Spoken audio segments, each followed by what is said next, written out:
let's shift our focus to sleepers, and then we'll go to bubble players, or we'll mix and match as we go through. Give me your sleepers to start training camp. Who you think maybe early, maybe late is about to be a fan favorite in Pittsburgh? Yeah, I start with Sebastian Castro out in the secondary since we were just talking about it. I think there are two. I'll throw out Sebastian Castro as well Yeah. as Dante Kent. I think the two most recent through the draft and undrafted free agent signings that have been added to the team have a huge opportunity here. I think, I've thought a lot about how complimentary Omar Khan was of Dante Kent. They talked about him like he was like a day 1 or day 2 pick, or early day 2 pick, with how much they liked him and his experience and his versatility. Omar Khan said similar things about Sebastian Castro after they signed him right when the draft ended. The two have a lot of versatility to offer. I'm not quite sure, not 100% confident where they fit exactly, or where they will be the most where their contributions will be best suited for the Steelers defense. But I think because there is so much questions right now, because there are so many roster spots to fill out and there are competitions everywhere in the secondary, I think Sebastian Castro plays with such a hard-nosed edge, and it was such a he's in the box, he was able to make one-on-one tackles. It fits perfectly with what the Steelers want their safeties to be doing most of the time. And I think Dante Kent's speed is going to be evident immediately when camp opens. So I think he will immediately jump into the conversation for slot cornerback, kick returner, punt returner, etc. So I'm excited to see those two players right off the bat and see if they've been making a mark, throughout the offseason in terms of exciting players coming into camp. And now I think they can do the same thing with putting, some tape on the field.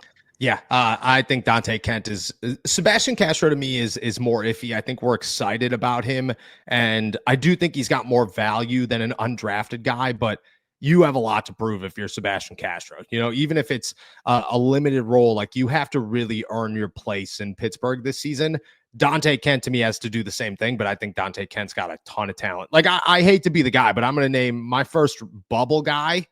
My first two bubble guys, when we get there in a second, are going to be Beanie Bishop and Isaiah Loudermilk. Not Isaiah Loudermilk, DeMarvin Leal. I just see both of them as like guys that, they have a place on the roster, but if the roster's improved, they don't have a place on the roster. And that becomes a little bit more like, you don't draft Dante Kent for no reason. You didn't just draft Dante Kent because he was sitting there in the 7th round and you said, well, you never know. No, you drafted Dante Kent because you saw potential in him and you weren't totally sold on Beanie Bishop and company. And you went out and got Brandon Echols. Like, he's competition for Beanie Bishop if you want him to be. Corey Trice can play on the inside if you really need him to be.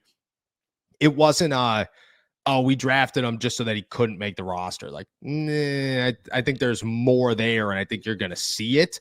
I think the same thing goes for DeMarvin Leal. Like, to me, DeMarvin Leal is already on the outside looking in, and he's got to really prove it. DeMarvin Leal's got a ton of talent, okay? But the problem is that he doesn't fit on the Pittsburgh Steelers defensive line. He just doesn't have a place there. It's getting more and more crowded, and you can trade DeMarvin Leal. You're going to get a 6th-round pick for him, but you can trade DeMarvin Leal. And for anybody sitting around going, well, that's stupid, why would you go because Kendrick Green went for a 5th-round pick. and when training camp nears its end, teams make trades to say, we need this position. Let's just go get somebody. And DeMarvin Leal will be a name that they see and they say, he's young enough and cheap enough. Screw it, he's a rental, and maybe we could make something work. Those are my two guys, I think, on the other side of that, on the bubble side of players. Yeah, no, both of those players are on my bubble list as well. You took him off of it, but Isaiah Loudermilk is absolutely a bubble player for me. I don't know if you want to jump fully into the bubble players conversation. Hit him. But I mean, I think there's a much longer list compared to the sleepers. And I'm going to just peek over my list real quick. I have DeMarvin Leal. I have Isaiah Loudermilk, Beanie Bishop, James Pierre, Robert Woods, Connor Hayward, Logan Lee, Cordero Patterson. Logan Lee is a good one. Cordero Patterson's an obvious one. Yeah. Logan Lee is a good one. Logan Lee is that's same boat. Between him and Loudermilk, I mean, the defensive line is obviously improved vastly. Y.A. Black and Derek Harmon are taking 2 of these spots. Logan Lee and Isaiah Loudermilk were already battling for these depth roles, for these rotation spots in the front 7.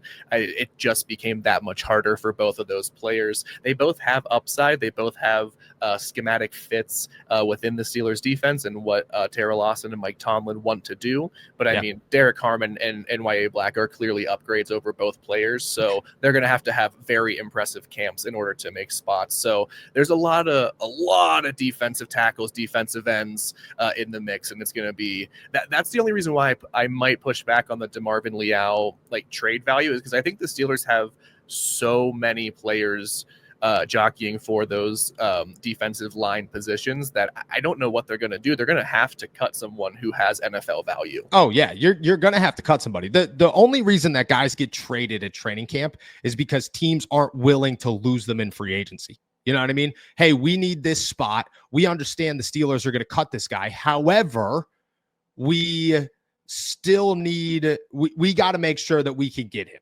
We have to make sure that he could be ours. And again, I take it back to Kendrick Green.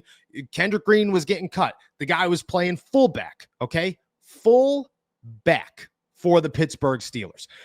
Teams were not thinking he's going to be a fullback. They were thinking he's going to get cut, and that's what happens. That you will call because you're willing to give up whatever for whoever to make sure that you have that spot and that guy, and DeMarvin Leal is going to be one of those names. Cordero Patterson fits both sides here because he's a bubble player to me, and we're going to dive into position battles here in a moment, but he's a bubble player to me. On the other side of that, I think Kenneth Gainwell is going to be a fan favorite very soon in Pittsburgh.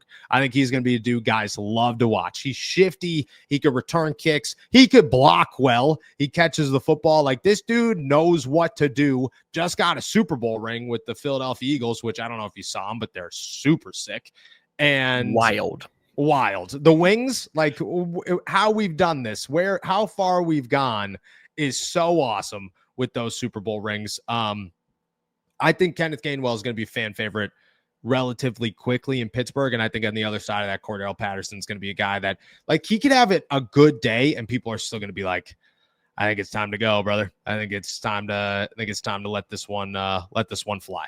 There's no, like, he is under the most scrutiny from maybe not the coaching staff, but from the fan base, right? Like, there is nobody who has a higher ceiling to surpass as far as training camp is concerned than Cordero Patterson. Like, everyone it's honestly a shame. I know you talk so well about him. I've not had the chance to meet him, so I hate to speak negatively about him as a person. This is not an indictment of him as a person at all, but everyone's like, why is this man still on the roster? And so he's going to show up to training camp and he might look excellent, in perfect shape, ready to contribute in multiple ways, be a sort of Swiss Army knife in this Arthur Smith offense. And I think no one will care at all. No. And it's just like, that's, I recognize that's kind of a shame because he is under so much scrutiny as training camp opens. But I just think the roster will become better if he's not on it. That's so brutal. Yeah, I agree, though. I agree. I just think that you're wasting a roster spot for somebody else who has potential to fill it. And the Steelers have like excess in different areas. Plus, you don't need no team needs 4 running backs on the roster.